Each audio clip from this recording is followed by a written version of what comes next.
Sunday night, I was laying in bed with my wife beside me, and she was reading to me in bed.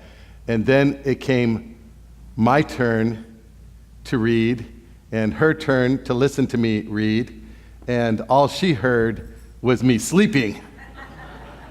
I fell asleep right in the midst of our reading. Where are you, Cindy? Sorry. Yeah. Oh, yeah, sorry about that. But you know what? I did wake up in the morning. And as I woke up in the morning, pre-dawn time, I had this resonating voice of my wife in my ears. You know, that voice of the mother of my children. And it's a voice that's been a voice of encouragement and love over the years. And together with the nice, fresh breeze coming in to the window in this nice fall season, I just had this refreshing sense of what a beautiful life it is. For all the beauty of the world, I thank you, God, and for those voices that speak into my life, this one in the bed beside me, and all those voices that speak into my life. So thankful for them. And that was a holy moment.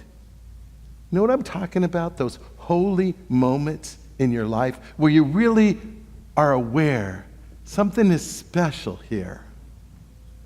Tuesday, did you see the rain? It rained in Southern California. It never rains in Southern California, does it? And here in the midst of this drought, it rained. And I just wanted to sing in the rain. I was on my bike while I was singing, and I didn't care that I was getting all wet. It didn't matter. I felt like Bruce Springsteen on a Harley. Let it rain, let it rain, let it rain, let it rain. Let it rain, let it rain, let it rain. Let it rain, let it rain, let it rain, let it rain, let it rain, let it rain, let it rain. And then I went around the block again. I just love the rain. And that was a holy moment. Just thanking God for the rain and praying for more. And then Wednesday, did you see that sunset? Wow, how many of you saw that huge red sun? It was magnificent. And I know that scientists have explanations for it. I mean, it has something to do with barometric pressure and dust particles in the air and light waves through the dust and all of that. But boy, I thought to myself, wow, the heavens are declaring the glory of God.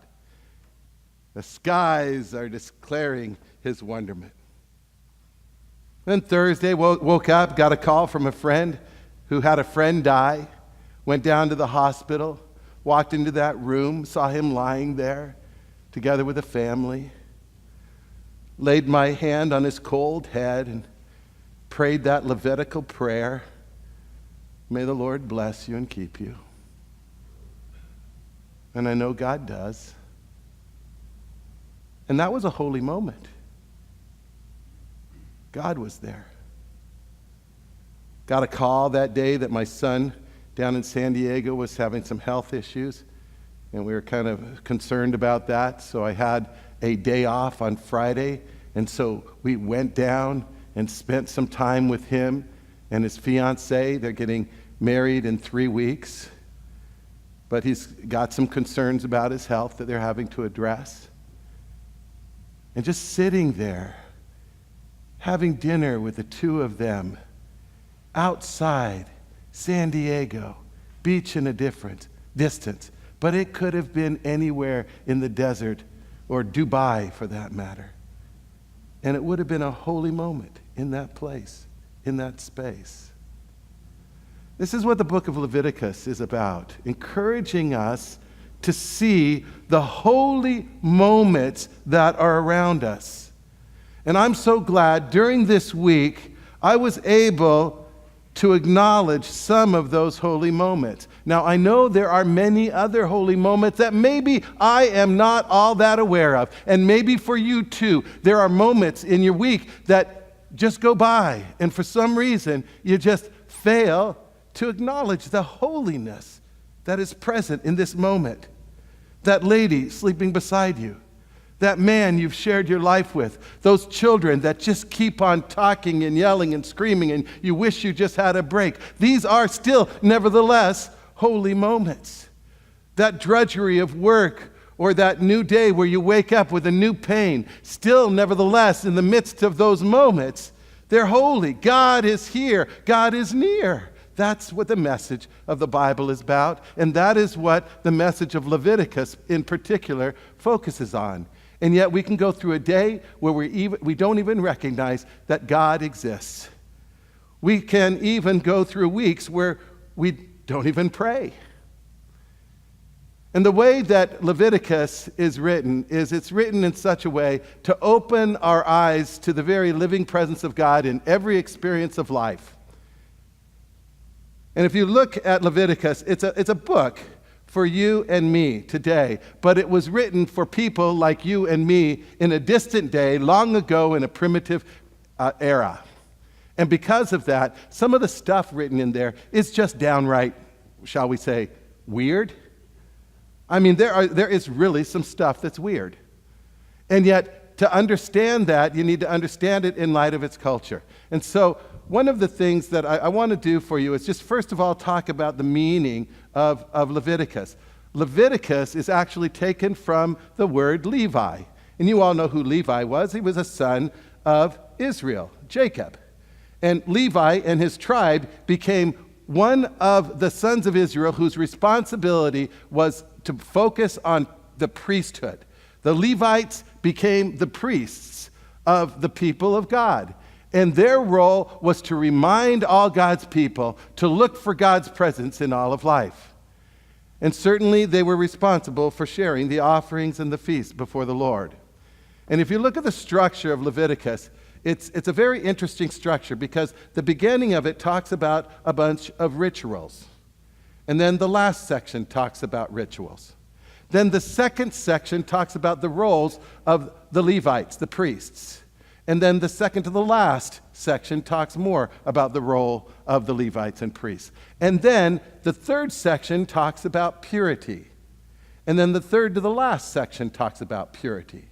And then right in the middle, while it's talking about purity, it focuses on how is it that we live in a right relationship with God. And so we have in our text today a section on the moral purity that we're called to as believers in God. Now, the section before this that talked about basically ceremonial purity had a lot of some of the weirder stuff in the Bible. It talks about how women should handle menstrual cycles. It talks about how men should handle all the bodily fluids that come out of them. It talks about how far you are to walk to go to the toilet. It talks about how you are to prepare your food and everything else. And yet, in the midst of it all, if you just think about the fact that the Levites were encouraging God's people in all the things that you do. When you rise up, when you lie down, when you're cooking in the kitchen, when you're going to the bathroom, whether you're walking on your way to school or work or wherever you're going, God is there. And God has our life in God's hands. Every moment of life has potential for holiness. One of the things I find fascinating about some of those laws that are written in the purity section of the ceremonial laws in Leviticus is just how so many of these actually have application for health and for avoiding diseases. There was a professor and medical doctor who wrote a book. His name is R.I. Macmillan. It's called None of These Diseases. And this medical doctor examines a lot of the various rules and regulations from the purity laws in the book of Leviticus. One of them is, I think, fascinating. You know how in Leviticus, the Jewish boy, we are told, is to be circumcised on the 8th day? Do you know that practice? 8th day? Not the first day, not the second day or third day or fourth day or fifth day or sixth day or seventh day, but the 8th day. Not the 9th day or 10th day, but the 8th day. And this doctor says there is a blood clotting process that takes part in growth in a baby. And as that child gets a little older, first day, second day, third day, maybe that clotting is working at about 70% around the fifth day.